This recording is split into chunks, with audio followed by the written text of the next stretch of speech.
Faut-il supprimer la possibilité de payer une partie du salaire en voiture de société? C'est l'affiche du jour dans notre série Yamatch. Pour trancher le débat, deux experts aux regards bien différents. D'un côté, Pierre Courbe, chargé de mission mobilité à la Fédération Inter-Environnement Wallonie. Pour lui, accepter les voitures de société, c'est partir à contresens de l'histoire.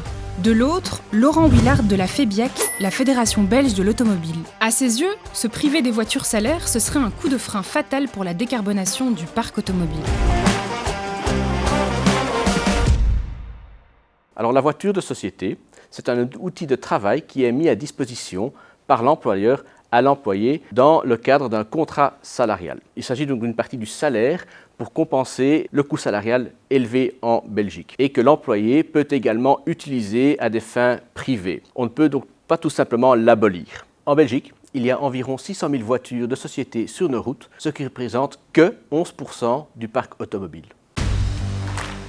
Le système de voitures de société est très avantageux pour l'employeur et pour l'employé, donc ce système est utilisé. Il est utilisé à grande échelle, on dénombre environ 700 à 800 000 voitures de société dans notre pays. Ces voitures sont surnuméraires par rapport aux besoins réels de mobilité des personnes. Et les personnes qui disposent d'une voiture ont tendance évidemment à l'utiliser plus qu'ils n'utiliseraient une voiture privée, et à l'utiliser au détriment d'autres modes de transport plus durables comme les transports en commun ou la marche et le vélo.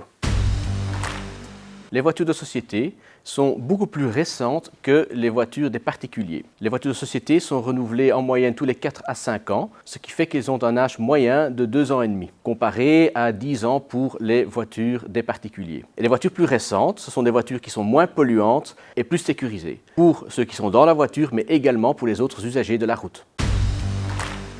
La voiture de société, sans vouloir être trop caricaturale, est généralement plus lourde, plus puissante, plus prestigieuse entre guillemets que la voiture de monsieur et madame tout le monde. Plus une voiture est lourde, plus elle est puissante, plus elle est rapide, plus elle va consommer d'énergie, plus elle va impacter sur son environnement, tant au niveau de la fabrication du véhicule qu'au niveau de l'utilisation et au niveau de la fin de vie du véhicule. Avec cette tendance à avoir des véhicules plus lourds, plus puissants, on va aussi augmenter l'empreinte écologique du transport routier dans notre pays.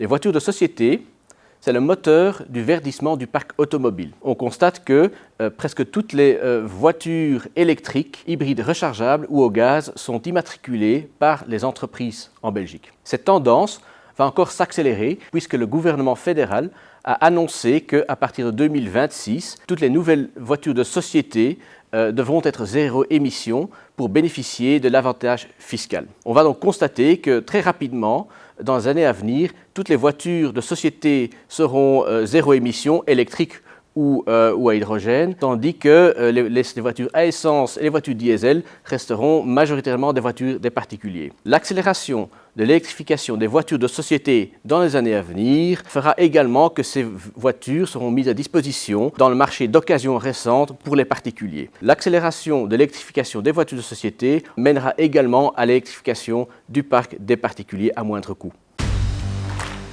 Le système de voitures de société coûte à l'État et à l'ONSS, l'Office national de sécurité sociale. L'employeur peut déduire certains frais de voiture de société, ce qui lui est un avantage. Quand l'employeur paye un employé en monnaie sonnante et trébuchante, il paye les cotisations sociales. Quand il paye en voiture de société, les cotisations dues sont environ 4 fois plus faibles. Troisième avantage, pour l'employé, qui lui ne paye pas du tout de cotisations sociales, contrairement à ce qu'il fait quand il reçoit du salaire. L'employé toujours paye un impôt sur le revenu plus faible en cas d'une voiture de société que dans le cas d'un salaire. Et le cinquième élément, c'est la fameuse carte carburant, et cet avantage est également déductible dans le chef de l'employeur. D'après nos calculs, le coût est environ 1,7 milliard pour le budget de l'État fédéral et 1,7 milliard supplémentaire pour l'ONSS. Ce qui n'est pas neutre évidemment, tant en termes de possibilités de l'État de développer des politiques de mobilité durable qu'en termes de financement de la sécurité sociale dans notre pays.